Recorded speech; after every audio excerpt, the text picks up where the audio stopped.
Thumbnail muna, thumbnail. Ano thumbnail natin? Ewan ko sa'yo, ano ang trip mo? Sige. Ayan, tawa ka na. Ngiti ka muna, ngiti ka. Ayan, smile, smile. Kala nyo hindi mamingiti ito, Hello mga kabayas, kilala nyo na ang kasama ko. Kung hindi nyo siya kilala, ay sorry na lang kayo kasi kung ikaw ay OG fan ng MPL, ito, si Yeli Hayes.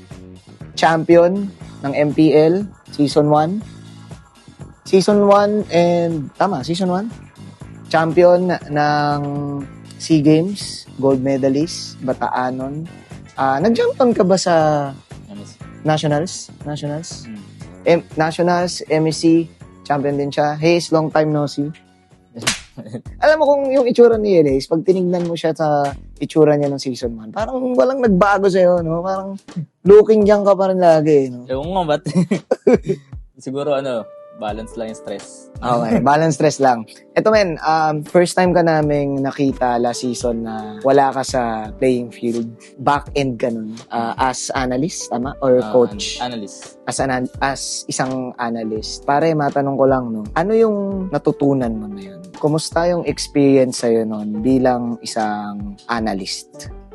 Mas marami akong natutunan Lalo na, tsaka yung parang nakita ko yung importansya ng pagiging yung mga nasa backend. Kasi habang tumatagal yung ML, 'di ba? Parang hindi lang sa pindot na nakakalamang yung mga teams. Kailangan mo na ng mga numbers, kailangan mo na mag-research, tapos kailangan may pagbabasayan ka ng mga gagawin mo.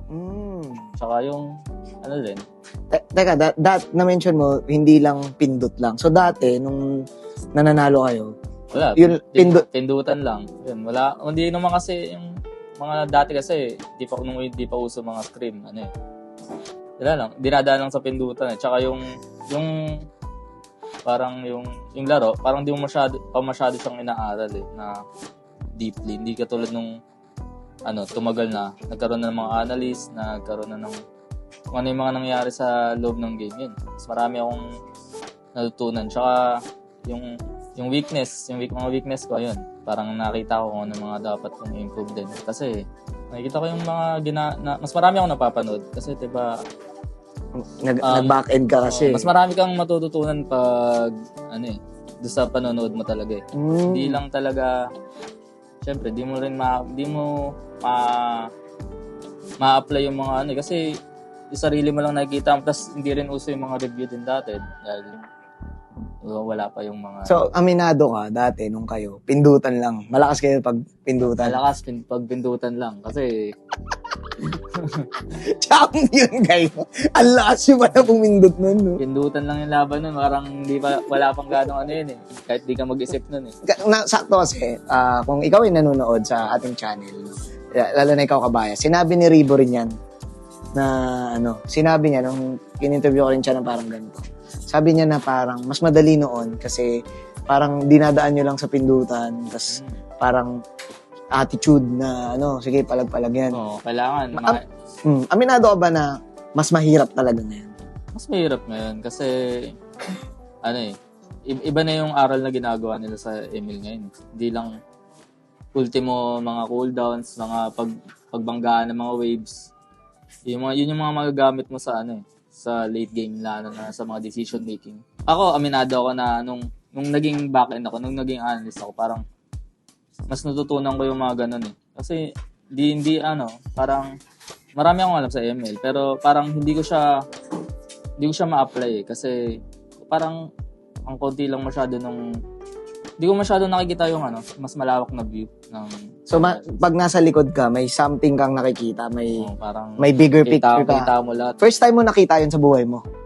Na, sa buong ML career mo, first time mo nakita? Kasi, nung naglalaro pa ako, ang focus ko, lagi, yung mechanical skills Parang, yun yung dapat di mawala sa akin. Tapos parang nakulangan ako sa mga macro. Tapos yung parang confidence ko lalo nung di na kami nanalo, parang nawawala. Ganun.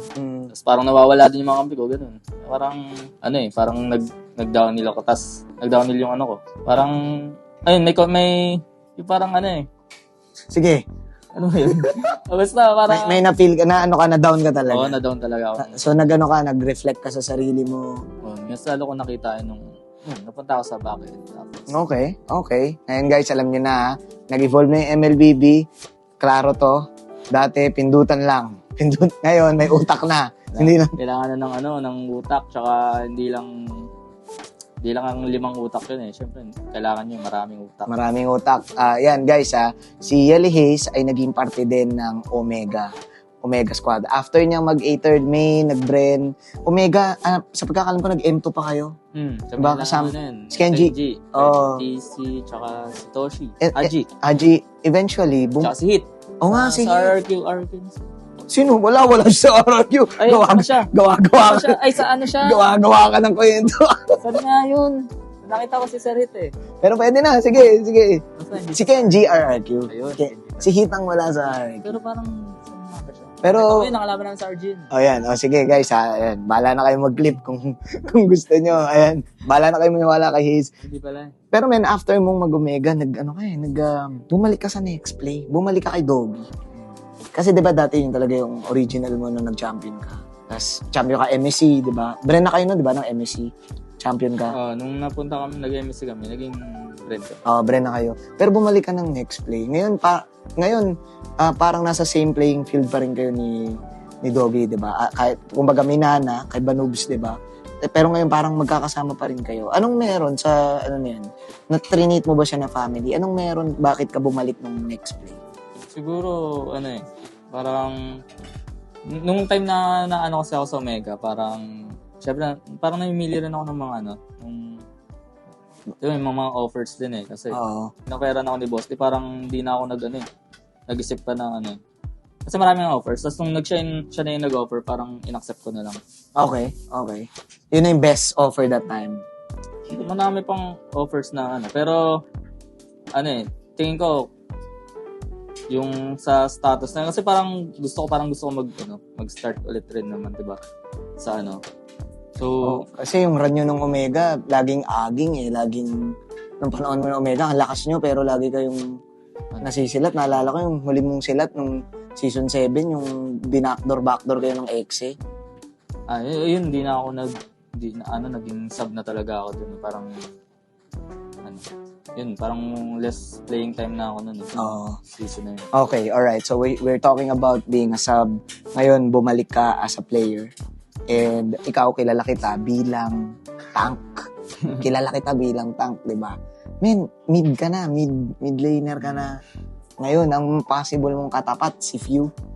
Dati mong kalaban yun Dati mong... kumbaga, kabatch mo, classmate mo yun Dati mong classmate yun. Wala, si Few, layo na. Lumakas, di ba? Nagkaroon din siya ng downfall. Tapos lumakas siya. Ngayon, katapat mo na siya. Anong masabi mo sa kanya? Thoughts mo? Paano pag nakatapat mo siya? Mercy. Hindi, tsaka respeto rin syempre. Dati kayo lagi naglalaban. Pero carry talaga siya dati, no? Carry, tas naging gold siya, tapos naging mid. So, Mercy. Mercy na lang, uy. Champion naman. Few. Naman yan. Onting naman. Masarap pag-usapan yung mga nostalgia malapit na tayo matapos, no? Agree ka ba sa sinabi ni Ribo? Yung mga batch yung pinaka-interested ako. Agree ka ba na marami nang iyakin ngayon ng player? Nung panahon nyo daw, parang... parang ganun. Kasi parang masyado nung nararasan ako sa word na iyakin. Pero parang... Sensitive. Yun, parang ganun. Mas marami na kasing sensitive ngayon Kasi, pati na lang kung bakit. Kasi dati kasi, hindi pa uso rin yung mga Dati daw, joke time lang, sabi ni... Agree ka doon, agree ka. Lalo na kung mga laking... Kasi mga laking computer shop kasi dati. Tapos Nagkikita-kita pa rin ba kayo? Yung na Pain, Hindi na Coco. Mga busy na yun sa Nagpapayaman yun. Paldome. Ikaw din naman huwag ako. Hindi na Sakto lang. Okay pare, maraming salamat at ayan, na-share ni Hayes yung kanyang discovery bilang isang analyst. Pare, as a player now for Minana, anong ina-expect namin sa inyo? Anong aabangan ng mga tao sa Minana? Abangan niyo yung Wala, hindi ko man sabi. Kasi, Parang dati, pasabi-sabi ka pa, taguro-taguro mode ka na, nagbago ka na talaga, ha? wala eh. Okay lang, let's talk na lang. Sige. Let's talk ka na ngayon. Let's talk ka na. Let's talk na namin. Tsaka, pakita na namin sa galaw. Kasi, alam mo na. Tingin mo makakapasok na playoffs? Legit na ano to, na tanong. Yes or no? Makapasok kayo playoffs o hindi? Oo, kaya namin yan, yes. Ilang percent? From 1 to 100, ilang percent ka sigurado? Mga 98. Nahingi. Yun 2 pag pangit yung gising namin. Paano mo nasabi makakapasok kayo ng playoffs? Like, anong meron? Parang, iba yung preparation namin, tsaka, parang yung, syempre nakakalaban din namin yung pag yung mga scrims kami. Yung parang, okay naman yung mga result. Kasi, 10 kami. Kaya parang, ayun, na may mix and match na coach. Tapos parang iba confidence ko ngayong season. Okay. Mas confident sa Ace ngayon, pero hindi na siya malataguro na na lang daw, quiet na lang daw. Maraming salamat, Ace, at magandang iyong na-share. Ang dami niya natutunan nung naging backend siya ngayon, player na siya. Guys, abangan nyo, Yellow Haze, Season 13.